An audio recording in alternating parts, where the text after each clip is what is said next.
Praise the Lord. வாழ்வை வளமாக்கும் தேவ வார்த்தை.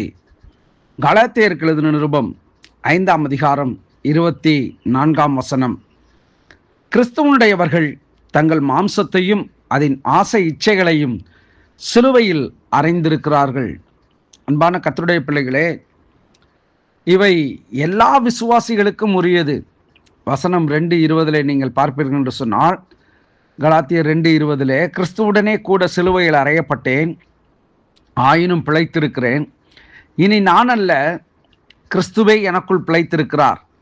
நான் இப்பொழுது மாம்சத்தில் பிழைத்திருக்கிறதோ, என்னில் அன்பு கூர்ந்து எனக்காக தம்மைத்தாமே ஒப்பு கொடுத்த தேவனுடைய குமாரனை பற்றும் விசுவாசத்தினாலே பிழைத்திருக்கிறேன் என்று சொல்லப்பட்டிருக்கிறது.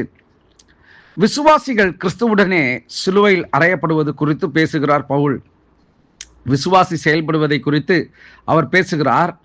விசுவாசிகள் இதை செய்ய வேண்டும் என்று அவர் கூறாமல், அவர்கள் இதை செய்திருக்கிறார்கள் என்று கூறுகிறார்.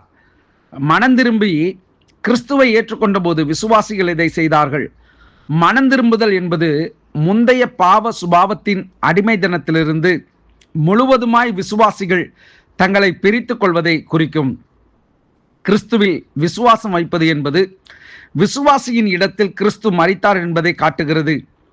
முதலில் இதை அவர்கள் விளங்கிக் கொள்ளாவிட்டாலும் அவர் மனம் திரும்பி விசுவாசிப்பதினால் அதை அறிந்து கொள்கிறார்கள். கிறிஸ்து அல்ல, நான் தான் சிலுவையில் அறையப்பட்டிருக்க வேண்டும் என்பதே. அவர்களது பாவ சுபாவத்திற்கு சரியான இடம் சிலுவை என்பதை அறிக்கையிடுகிறார்கள். தேவன் கூறுவதை அவர்கள் ஆமோதிக்கிறார்கள். அவர்கள் தங்களை வெறுத்து தங்கள் சிலுவையை எடுத்துக்கொண்டு கிறிஸ்துவை பின்பற்றுகிறார்கள்.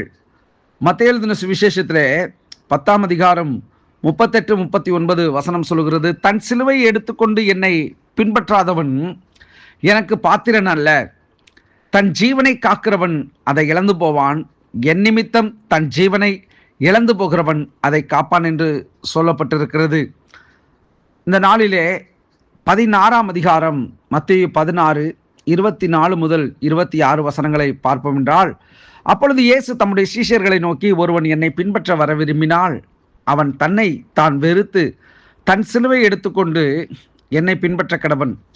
தன் ஜீவனை ரட்சிக்க விரும்புகிறவன் அதை இழந்து போவான், என் நிமித்தமாக தன் ஜீவனை இழந்து போகிறவன் அதை கண்டடைவான். மனுஷன் உலகம் முழுவதையும் ஆதாயப்படுத்தி கொண்டாலும் தன் ஜீவனை நஷ்டப்படுத்துவதினால் அவனுக்கு லாபம் என்ன? மனுஷன் தன் ஜீவனுக்கு ஈடாக எண்ணத்தை கொடுப்பான் என்று சொல்லப்பட்டிருக்கிறது. இந்த நாளிலே தேவ பிள்ளைகளே, அங்குள்ள குறிப்பை நீங்கள் பார்த்து நிதானியுங்கள், தியானியுங்கள். இதை செய்யாதவர்கள் உண்மையான கிறிஸ்தவர்கள் அல்ல எனலாம். தங்கள் பாவ சுபாவத்தை சிலுவையில் அறையாதவர்கள் கிறிஸ்துவை சார்ந்தவர்கள் அல்ல என்று பவுல் திட்டவட்டமாக கூறுகிறார். எனினும் 16ஆம் வசனத்திலிருந்து விசுவாசிகள் தங்கள் பாவ சுபாவத்திலிருந்து முற்றிலும் விடுதலை அடைவார்கள் என்பது பொருள் அல்ல. இதன் எதிர்மறையே உண்மை என்று பவுல் கூறுகிறார். அவர்கள் கிறிஸ்துவுடன் இணைக்கப்படுகிறார்கள்.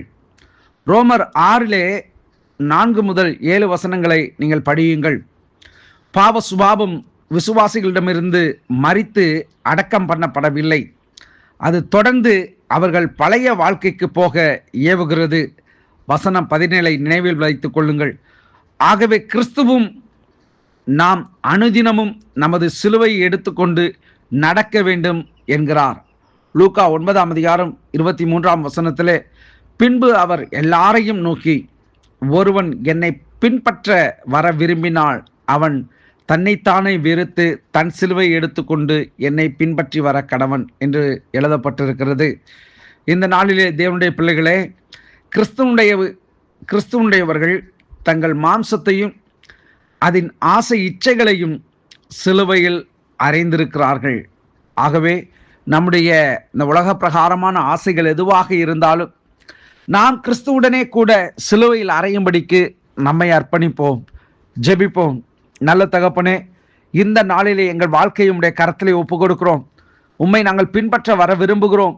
எங்கள் வாழ்க்கையிலே காணப்படுகிற ஆண்டவரே உலக ரீதியான காரியங்கள், மயக்கங்கள், இவைகளிலிருந்து எங்களை விடுதலையாக்கும். உம்முடைய சிலுவையை நாங்கள் ஆண்டவரே பின்பற்றுகிறவர்களாய் இருக்கிறபடினாலே அந்த சிலுவையை சுமந்து கொண்டு நாங்கள் நடக்க, ஆண்டவரே, பாவ இச்சைகளுக்கு நாங்கள் விலகி பரிசுத்தத்தை நாட, பரிசுத்தமுள்ள தேவனை நோக்கி வர எங்களுக்கு உதவி செய்யும். இந்த நாளை ஆசீர்வதித்து ஆண்டவரே அற்புதமாய் வழி நடத்துவீராக. கிறிஸ்து இயேசுவின் நாமத்தில் பிதாவே, ஆமேன், ஆமேன். God bless you.